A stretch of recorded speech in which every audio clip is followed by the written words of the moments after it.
Okay, friends, so we're going to get started learning how to draw our Keith Haring figures. And the first thing I want you to think about is, what could your figure be doing? Keith Haring had very exaggerated motion figures. They were always jumping or running or bending or playing or dancing, doing really fun things. So even though you might remember how to draw a stick figure, kind of like this, we have to teach our brains how to make the stick figure look like it's doing some kind of action. So what you can start with is thinking about, first of all, you have a head, a neck, shoulders, a spine, hips, and then, of course, you have the top part of your arms that are connected to your shoulders and the bottom part of your arms that are connected to your elbow and your hands. And then the same thing with your legs, the top part of your legs that's connected to your knee on both sides and the bottom part of your legs that are connected to your feet. The reason why I have these big dots here is to show you these are the places that the body actually bends. So if you want to show a figure that's moving, you have to understand where the body is going to bend. Now, Keith Haring didn't always show people bending in the way that they could actually bend because he liked to do modern art and it was very exaggerated. So even if your figure comes out to look kind of wonky, like an alien creature, that's okay because Keith Haring drew a lot of things like that too. So just think about, if my figure were bending in a certain way, doing a certain action, where would they bend? Is he going to bend at the shoulder? Is he going to bend at the elbow? Is he going to bend at the wrists or the knees? And that helps you think about how to position your figure. Like I have my figure here, like if he were waving hi to a friend, he would bend his arm at the elbow and have his hand facing out. That's what it would look like if you were waving hi. So sometimes what can help you is even getting your body in that position. Like do a freeze pose of yourself, doing the motion that you want to do, and then think about where is your body bending. Like if this character were rubbing himself on the belly, he might bend his arm at the elbow, and patting his belly, his hand would be there.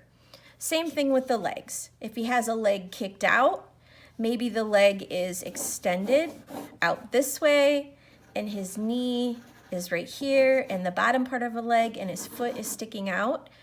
That's how you make it look like a figure is moving. So when you're ready to do that, you're gonna start on your piece of paper, drawing your stick figure.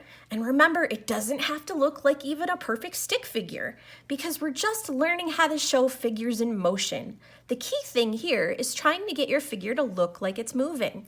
So I started off with just an oval shaped head. You can use a round circle or an oval sketch on your paper. Mine is about as big as a quarter. You can make yours larger. You probably don't want to make it any much smaller than that.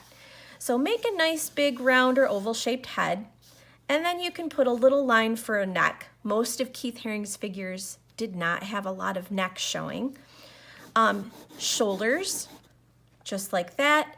And then spine going down, and hips with a line going across. So your main part of your body kind of looks like a capital letter I. Shoulders, spine, hips. And then think about what the legs are doing. My legs are in positions where it kind of looks like I'm dancing. So I wanted to have both legs bent. So if my legs are bent, these lines are going to go diagonal to make the look like the legs are bending out and then bending back in. That's why it's important to know where your legs bend at the knees, right there. Because your leg isn't one line, it's actually two. And then I can just draw little oval or rectangular shapes for my feet. I don't need any details at all. And then I wanted my hands up, looking like the person's celebrating. I was thinking about New Year and Happy New Year, and this person's kind of doing a dance. He's celebrating, so I have his arms up with two different lines, just like my leg. One line for the top part of the arm, one line for the bottom part of the arm with it bent out the elbow. As soon as you get your figure in the position that you want it in, that's when you can start to transform it into the Keith Haring figure with the black outline and all of the color, but you have to get to this spot first, and it might take a little bit of practice. So if you do one and you decide you don't like it, you can always flip your paper over and try a different one. So I have to turn this into a figure that has thickness to it, and right now he's just a stick. So the first thing I'm gonna do is turn this eye shape into a box. So this is a big rectangle right now. And then his arms are going to be like smaller rectangles. And I'm gonna do that just by taking my pencil and I'm gonna shade in around my lines, thickening this up so he's not a stick anymore. He's actually full of shape. So I've got rectangle, rectangle, rectangle, doing the same thing over here, thickening this up so it looks kind of like a rectangle. It's a nice big thick shaded line. Same thing here. This is pretty simple, right? Our body is made up of shapes. I can, if I want to take the time, just color this shape in too, so it's not see-through all the way. And then same thing down here. Turn the legs. You have to make them nice and thick. It should be at least as wide as your finger. Thickening this up, making it nice and thick so it looks like a rectangle at the top part of my leg and a rectangle at the bottom part of my leg. And then I can make my, again, shape of my foot into ovals or rectangles too. Once you get it thickened up really nicely, that's when you can take a black marker and trace all a way around your figure. Going all around it, making sure I get in close to his head, trace around his head. Now this guy's wearing a party hat, so I'm going to include that too. Trace around my arms.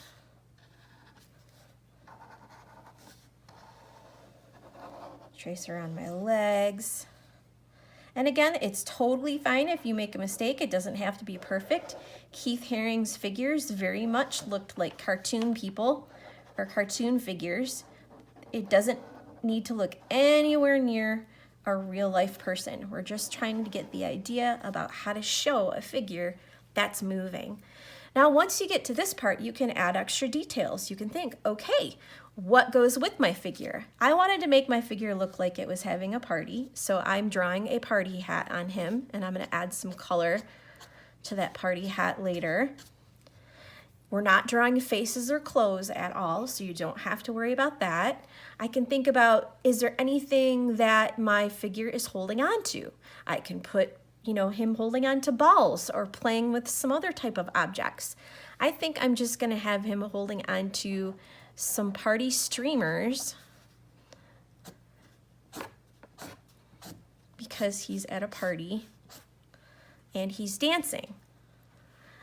I'm gonna draw a line across for the floor to show where his feet would go if he landed. That's a very important thing to add, is showing where the floor is.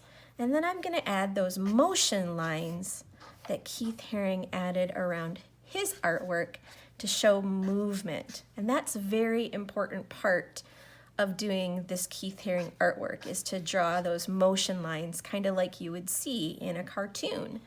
That gives it the idea and the effect. The character is moving, he's excited, he's having fun.